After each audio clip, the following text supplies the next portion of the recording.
posted that I was going to do that project.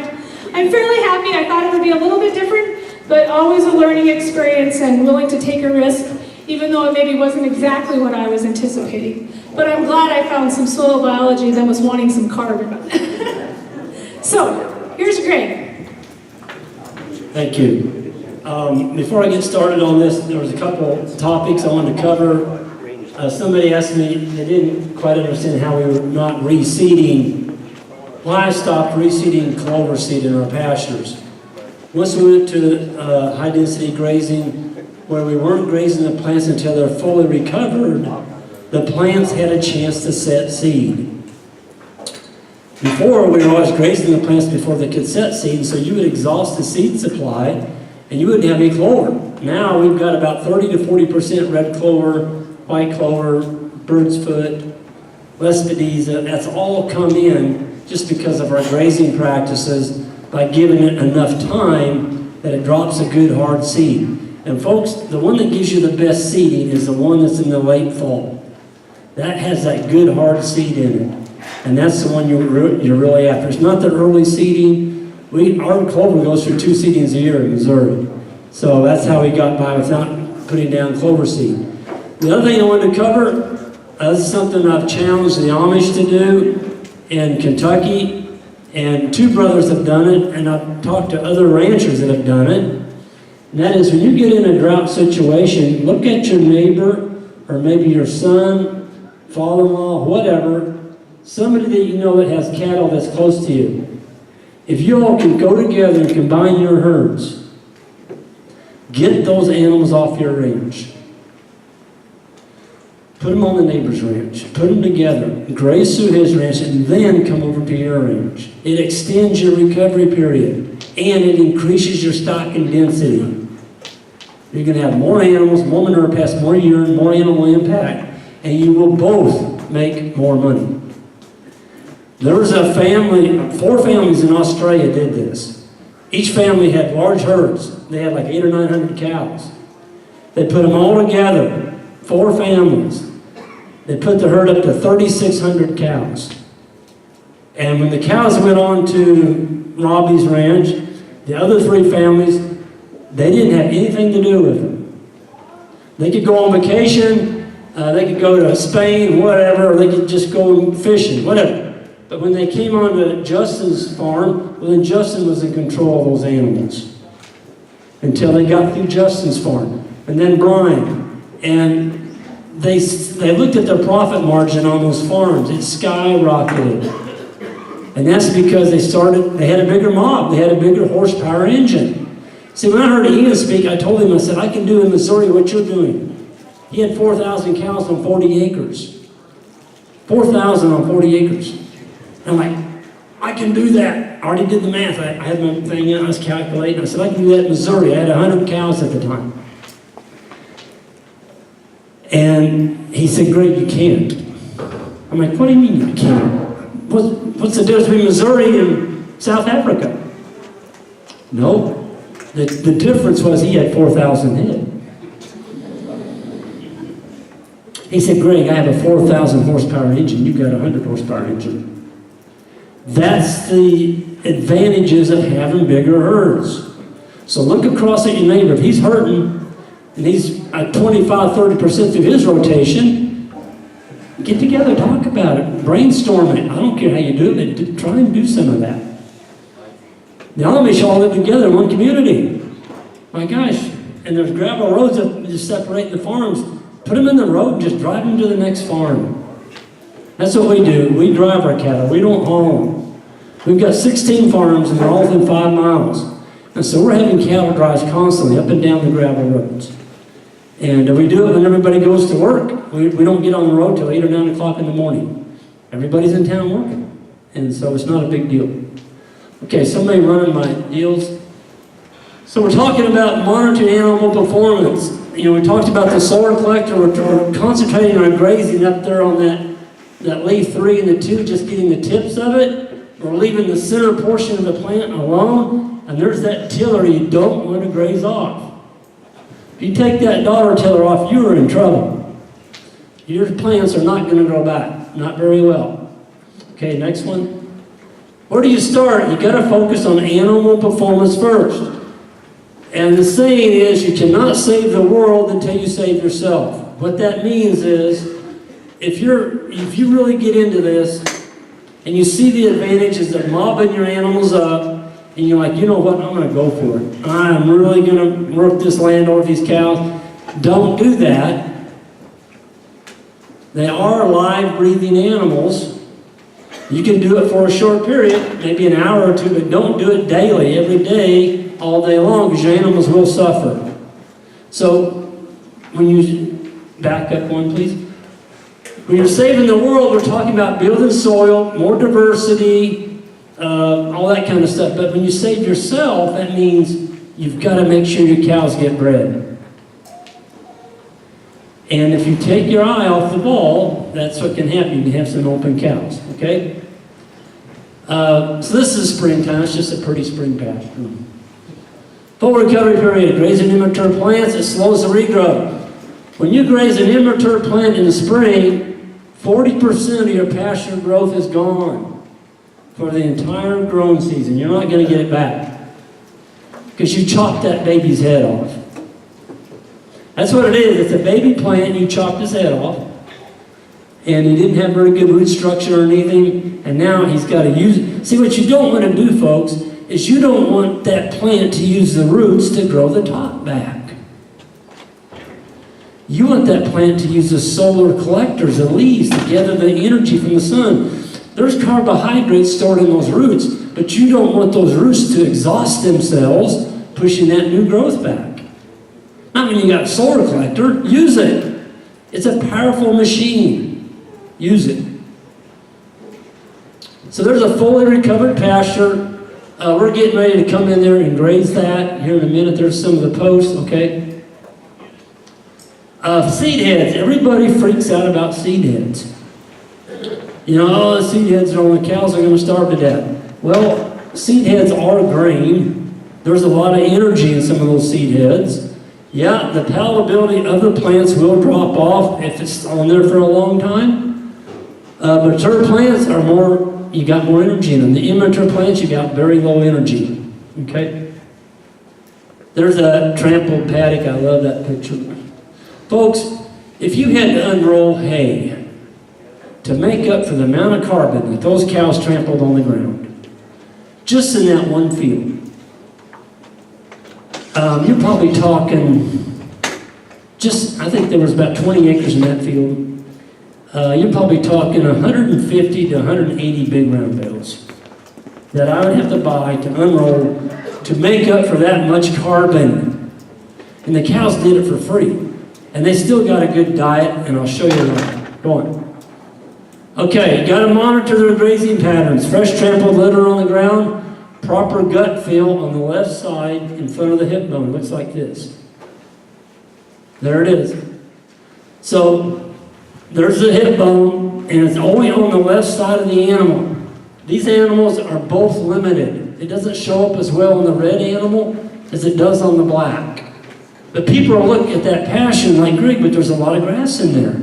Why would those animals be limited when there's grass up to their belly or whatever? You didn't see the picture of the pasture they came out of. I was pushing them. I didn't realize what I was doing. When you can put a cereal bowl in that indention on the left side of the animal, that animal's not going to breed back. If you do that for 5 to 7 days in a row, you're really pushing that cow. Make sure that that's flush or slightly rounded. It should look like this. Next one. No, not like that. Folks, that's not my cow. I was on a farm in South Carolina, and this lady was doing grass-fed beef. And I saw her cows, and I'm like, whoa. He goes, well, she's put on quite a bit of weight since winter. I'm like, what? Quite a bit of weight? I mean, what? You all pretty good ranchers. What body condition scores that cow? Not good. What, somebody said 2? Yeah. She's starving, folks. And I asked her, I said, where's that cow's calf? And she said, well, yeah, it lived for about a month and it died. I'm like, duh. Folks, you can't starve profit into a cow herd. If your cows look like that, sell some of them. They shouldn't all look like that. Okay, next picture. Yeah, maybe sell them all, that's right. There's a good fat cow. That's the first calf heifer. She's good and round. I mean, she's got flesh on her. And that heifer calf, there's a good chance she's gonna breed back. Okay? When you increase your stock in density, do not increase your stock in rate. Everybody that hears this spill, they think they know what they get the message that I gotta go home and buy more cows. No. Use the cows you have. Just bunch them up a little bit more than you are right now and start moving them. Don't increase your stock and rate, at least for 2 years. And when you do, ease in on it. Maybe add 10% more cows. When you start seeing you're growing a lot more grass and it's getting away from you, then you can start adding a few cows. Don't go out the second year and buy another 100 head if you had 100. You can't do that. It will be a wreck. Okay? This is a winter picture. All these cows have got calves on them. We don't wean our calves. I haven't weaned calves now for 12 years. Our cows have to wean the calves themselves. And so all those cows, this is a February picture. They've all got calves sucking on them. Some of them, this one right here, that's the first calf heifer. There's another one that's a little bit on the thin, but some of those cows are fat. What we found out by the 1st of March, our management practices pick out the high milking cows. If we have a beef cow that gives a lot of milk, by March 1st, we can go out there and pick them out. There's one, and there's one, and there's one. Those are the thin ones. Those are the ones we get rid of. We do not want a high maintenance cow. Now, that's just us. I'm telling you what we do, folks, and I'm not telling you it's the right way to do it. It's just what we do. I don't want a cow that gets thin trying to take a calf through the winter. And if she does, she's putting out too much milk or she's got parasites. One of the two. Doesn't matter which excuse to me, she's just gone. We sell them. Okay? Make changes slowly. It's less stress on the livestock and it's less stress on yourself. And mistakes, they're not going to cost you as much. But you've got to start. Most people are afraid to start. I had a guy from Texas, he had 60,000 acres. He came to our grazing school for 4 years. And he just kept coming back. And finally, Ian asked him one year, he said, Glenn, he said, what's up? He goes, well, he said, yeah, he said, I come every year. He said, I'm just afraid to get started. And so Ian went to his ranch. And that's been, my gosh, 9 or 10 years ago. And he just had to get started. He had to have somebody hold his hand to kind of get him started. And now he is cranking.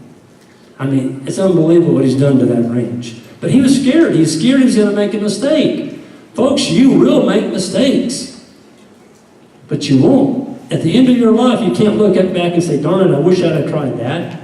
Do it. Try it. What level of density? Start at your lower stock and density. Start working up what you feel comfortable with. You're not into starving your animals. When you go out in the morning to move them, check those spots. You don't have to look at every single cow, but position yourself. Let's just say this whole table right here is my paddock. Okay? My reel's hanging right here. When I take that reel out, I want to position myself over here. I don't reel it all up. I lay it on the ground because I want to watch my cows come through in front of me. And I look, and it's always going to be the tail enders, the last 10 or 15%, maybe your older cows. If they've got a sunken spot, maybe give them a little bit bigger break of grass the next time, or move them sooner. Let's say you're moving them every 24 hours, maybe go to every 12 hours, or just give them a bigger area. Okay? Keep it simple. One move a day, or one, if you're not moving them at all right now, maybe go with one move a month. It's going to be better than what you're doing. Just set stock and just let them have it all. The higher you bring that density up, folks, you got to move them faster because they just run out of feed. Okay? Listen and observe the animals. Do they act satisfied? When you go out there and move them in the morning, if they're all bawling at you, that's a red flag. You probably didn't give them a big enough area. Maybe try and give them twice that size. They shouldn't be bawling. They should be full. You already talked about the gut feel. Okay, go ahead. That's how you estimate your density. Example would be 100 1,000-pound cows. That's 100,000 pounds of actual live weight per acre. If I wanted to crank that up to 200,000 pounds, I could give them half an acre. But I'd want to move them sooner. We had a professor gave a talk on mob grazing at the Mid-America Grazing Conference, and he was almost laughed off the stage. He did a mob grazing experiment where he put them in at 1 million pound stocking density. 1 million pounds. And he came back 24 hours and it was just a wreck. It doesn't work. I'm like, you idiot. He put them in at 1 million pounds and left them for 24 hours. He said they destroyed the paddock. I'm like, duh. They're in there side by side. Yeah, they pretty much did that. He said they're all covered in manure. I'm like, yep. They didn't have any place to lay down. There wasn't manure. You can't do that. But he was using logical, conventional, straight line thinking and thought he'd come up with something pretty cool that disproved that it doesn't work. Starting out, err on the conservative side. Don't limit the animals. Okay? We talked about that, the grazed area beyond the hot wire, bare soil, spot grazing. If you start getting spot grazing, where you get low, high, you give them too big of an area. You start seeing that spot grazing, and you give them too big of an area. And you can eliminate that. And trailing, when you see trails in a paddock, you left them there too long. We don't have any trails anywhere on our farms, ever. We used to. We used to have trails on every single farm. There are no trails anywhere. We talked about that this morning. Leave enough for another day, okay? I like that picture. This is pretty rank forage. This is in July. There's a lot of weeds in there. But man, they hammered those weeds. That's a milkweed. They bent it over. They chewed off the leaves on it. Weeds don't last very well with high density. The animals don't eat it. They'll put it on the ground, and that's carbon. I don't care if it's grass or a weed. If we can get it on the ground, you got to remember, earthworms don't walk around on stilts. They don't. You got to get it on the ground so they can eat it. Okay? If you're not happy with your graze, you go out in the morning, you're like, what? Girls, you got to do a better job than this. I'm going to leave you another 12 hours. Don't do that. Because what they'll do, if you leave them another 12 hours to make it graze like you think it should look, they're going to go right back over the same plants they grazed in the first 12 hours you gave them, and they're not going to touch the plants you thought they should have grazed.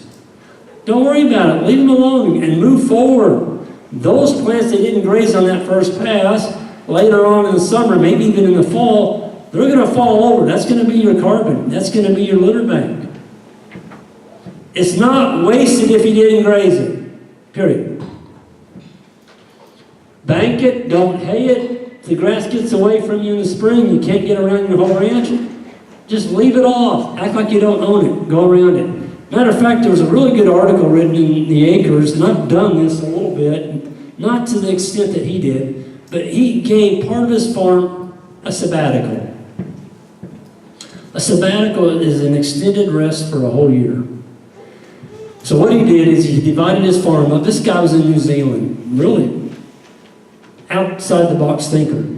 And he divided his farm into sevenths. So he took, let's say, 1,000 acres, and he divided it by 7. He took 1/7 of his farm, and he fenced it off, and he didn't let the animals have it for a whole year. So he grazed around the rest of his farm, and then 1/7 of his farm got a vacation. And he said the following year, that was the most productive part of all the farms, was the part that he let rest. And that's because it had a chance to put down a lot of roots. It had a lot more diversity, and it had a lot more wildlife. It was all good. Well, he did a new 1/7 each year, and over 7 years, the whole farm had a sabbatical. So he rotated that 7th. I don't know if you can make that work on your farm or not, because that's 1/7 of your production going. But it makes it really, it heals the soil. It will heal the soil. I did it. We leased the farm. Had it leased for like 3 years. The lady got in trouble financially. We ended up buying it. And I mean, it was moved. It had been moved. And we just let it set for a whole year. I had rodeo horses on it before that, bucking horses. And those darn horses, man, they're aggressive on grass. And I was overstocked. I had way too many rodeo horses on it. So we just let it set for a year. Ever since then, I quit grazing rodeo horses in 2003. Ever since then, that farm's been healed. Just giving it a summer off, letting it rest. Okay, go on. This is that was in 2012. That was the worst drought in Missouri history. That's the condition of my pastures. We'd already sold 1/3 of our cows, and all the yearlings were gone, and that's what we were grazing. I mean, that's pretty good forage there. The cow condition on her was pretty good. I was happy with that. Multiple herds grazing over one ranch, it limits your recovery period. Mob them together, put them on your neighbor, put them on your sons, whatever. Brainstorming. Okay? The larger the herd, the more impact, period. Next slide. This is Ian's herd in South Africa. I think there was 3,200 in that herd. And he's got a river that runs all the way through his ranch. Pretty good sized river. And that's a high tensile wire, goes clear up over that mountain and down over to the next mountain. And those paddocks are about, they're probably a quarter mile wide. But the first day he'll put a wire, that's what they're bunched up against right now, they're waiting to be moved. And they come back to water, to the river.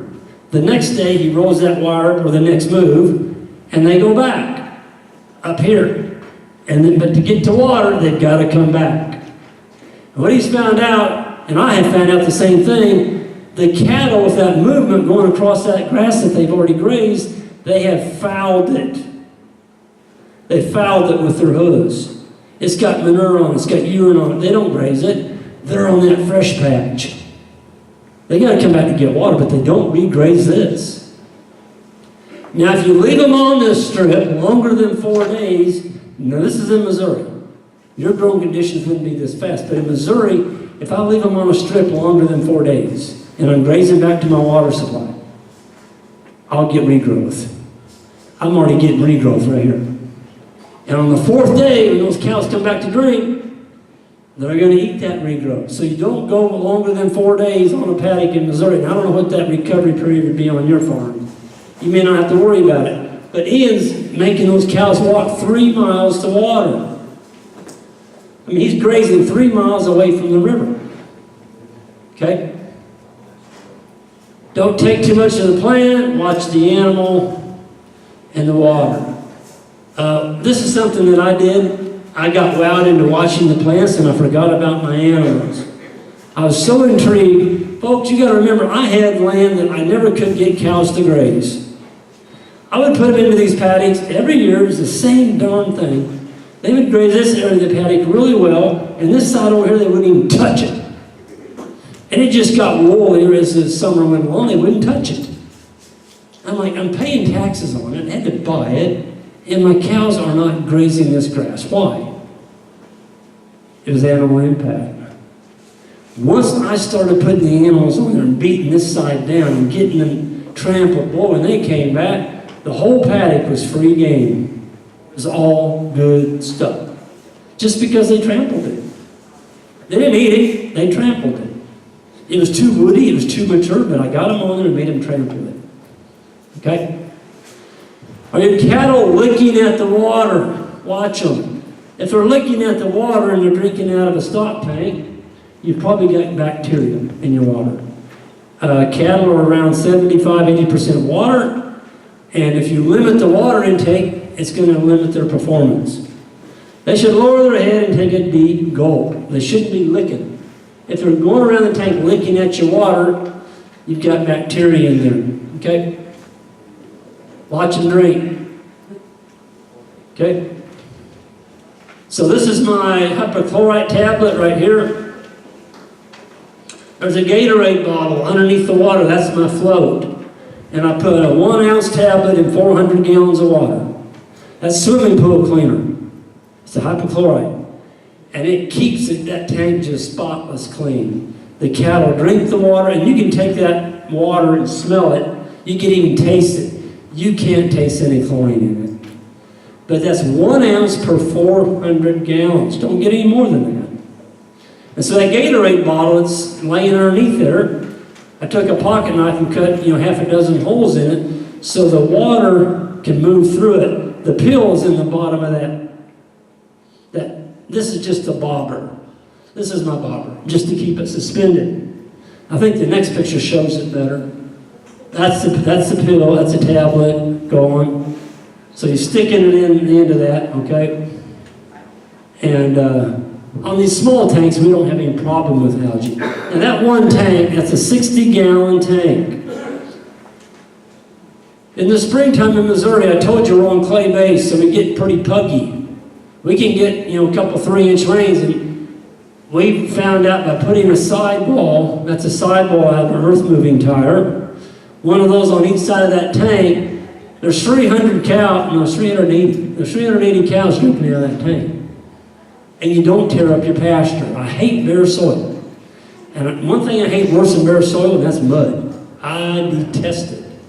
With those little pads on there, we just drag them from paddock to paddock. And you notice I've got a predator over the top of my fence. Over the top of my tank. This is my predator. It's hot. There's 8,000 volts in that. In other words, I can't have 5 cows go up there and act stupid and start fighting and pushing. Somebody's going to get shocked. And when you got that small tank, you just give cows free access to it, they'll bring it down low and they'll flip it. And then you got a problem. Okay? Never limit the intake, watch your gut feel, keep going. That's what you want. Look down the top of your cows. That's called perfect glandular function. Folks, if you've got an oily streak running from the neck all the way to the butt, those cows are performing. They're telling you their internal organs are working in sync with your soil. That cow's calf is not going to get sick. That cow doesn't have any flies on her. She's going to rebreed. It tells you, it's the thermometer of the cow. Learn to read that. Look down on top of them. They should be oily. I don't care if it's a white cow or a black one. Okay? There's that same beef going. Okay, this is a 7-frame bowl. There's a 3-frame bowl. Which one do you want to put on your cows? That's a registered bowl on the left. They actually save semen on that bowl. They're going to bring their cows with them. I'm like, I'd throw that semen in the trash. He's terrible. He's a terrible specimen of a bull. And they hadn't tested the semen on him. I bet he was sterile. He's probably shooting blanks. This bull on the right's never had a bite full of grain. He came from Chihuahua, Mexico. I bought that bull down there for a client out of Houston. We bought 2 of them back, and he's just a chunk. 1,750 pounds, and he was about that tall. But he's just a pack of meat. And when you're trying to grow grass-fed beef, you want animals in that kind of a package. Okay, go on. There are some of the cows in the wintertime, we do get a little bit of snow, nothing like you. Okay? We notice the cattle mob together in the summertime for fly protection. They'll swat, they'll use each other's tails. Okay? Slick hair coats, we like seeing that. Okay? There's cows just got turned into a paddock and yet they're grazing the leaves off the trees. We see that quite often. Trees are good feed. I like that picture because everything in there is kind of right where it's mature, yet it's early maturity. It's got a really fresh seed head on it. The cows come in and lop those off like almost like eating popsicles. They love those seed heads.